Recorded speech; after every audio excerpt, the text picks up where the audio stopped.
The American Legacy of the Cherokee Trail of Tears. So let's get right to it. Andrew Jackson, nicknamed Old Hickory, won the nasty presidential election of 1828 and was elected to the White House.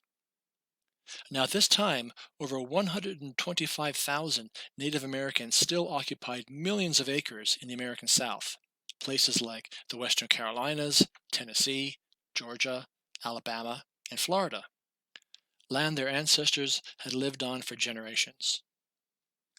Within 12 short years, there would be few left anywhere east of the Mississippi River. Frontier Americans both feared and resented the many southeastern tribes. To them, Indians were the alien race who occupied land white settlers believed they deserved. They desperately wanted to grow their crops in the fertile soil of the southern United States. Now, America's first president, George Washington, had believed the solution to the Indian problem was to civilize the savages and make them as American as possible. This included learning English, conversion to Christianity, and adopting property ownership. In the southeast U.S., some Cherokee, Creek, Choctaw, Chickasaw, and Seminole tribes took up white customs and became known as the Five Civilized Tribes.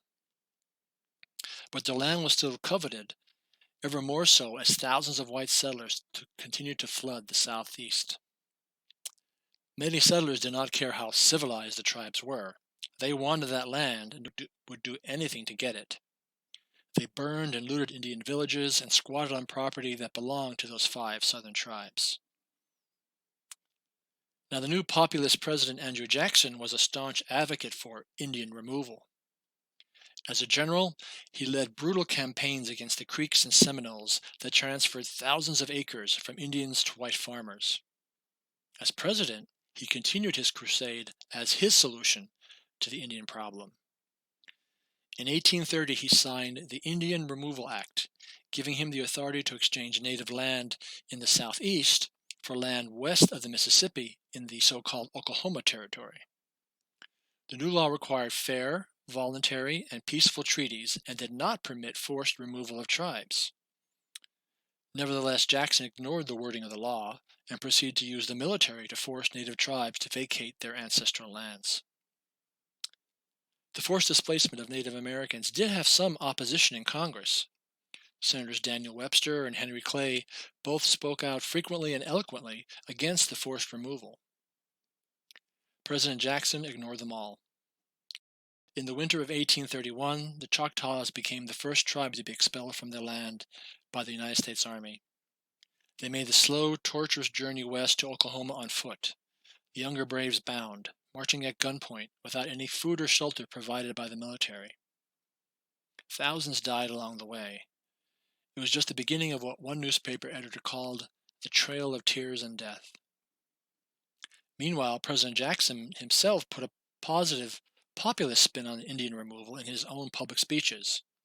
Quote, "Towards the Indians of this country, no one can indulge a more friendly feeling than myself, or would go further in attempting to reclaim them from their wandering ways and make them a happy, prosperous people." End quote. Well, the actual removal was anything but.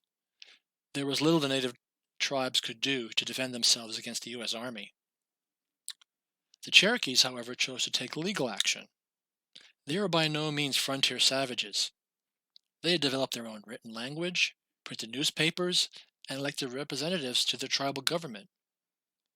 When the state governments threatened to seize their land, the Cherokees took their case to the United States Supreme Court and won a favorable decision. The opinion of the court was that states had no jurisdiction over the Cherokee Nation or claim to their lands. However, southern state officials simply ignored the Supreme Court's decision, and President Jackson refused to enforce it. He was personally insulted and furious by the court's ruling, shouting out in public speeches, quote, "The court has made their decision, now let them enforce it." End quote.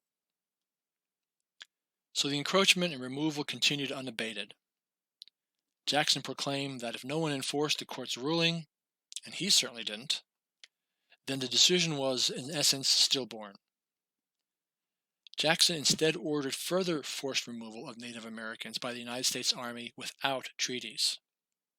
This defiant executive action set a precedent the government would use for decades to come when the forced removal of Native Americans from their ancestral land was deemed necessary for U.S. expansion. One only need remember the sad fate of the Sioux and the Cheyenne decades later.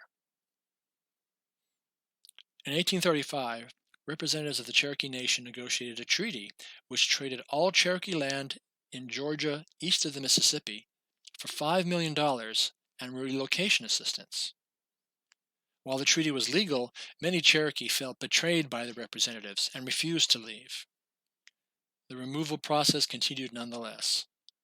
In 1836, the government forced the Creek Nation from their land. Over 3,500 of 15,000 Creeks would die along the harsh journey west to Oklahoma. By 1838, only 2,000 Cherokees had left. President Jackson was fed up with the delay and sent 7,000 troops south to expedite the removal process. The soldiers forced the remaining Cherokee refugees into stockades at bayonet point while white settlers looted their villages. About 20,000 Cherokees marched westward at gunpoint for more than 1,200 miles. This included families, the elderly, and children. Diseases, dysentery, and starvation were rampant along the way. More than 5,000 Cherokee would die, with the remainder left to seek survival in a new territory totally alien to them. To quote President Jackson, "Severe as this lesson to the Indians, it was rendered necessary by their unprovoked aggressions, and it is to be hoped that its impression will be both permanent and beneficial to all." End quote. Well, by 1840, the deed was done. Tens of thousands of Native Americans had been forced off their lands. The government promised their new territory would remain untouched, but of course, history tells us how that went. As white settlers pushed westward across the Mississippi River, Indian country would shrink again and again and again. According to legend, the white Cherokee rose, ironically the state flower of Georgia, grew everywhere a tear fell from Indian cheeks to earth on the sad, sad Trail of Tears. The flowers continue to grow wildly along the many trails those Native American tribes took on their long forced journey westward.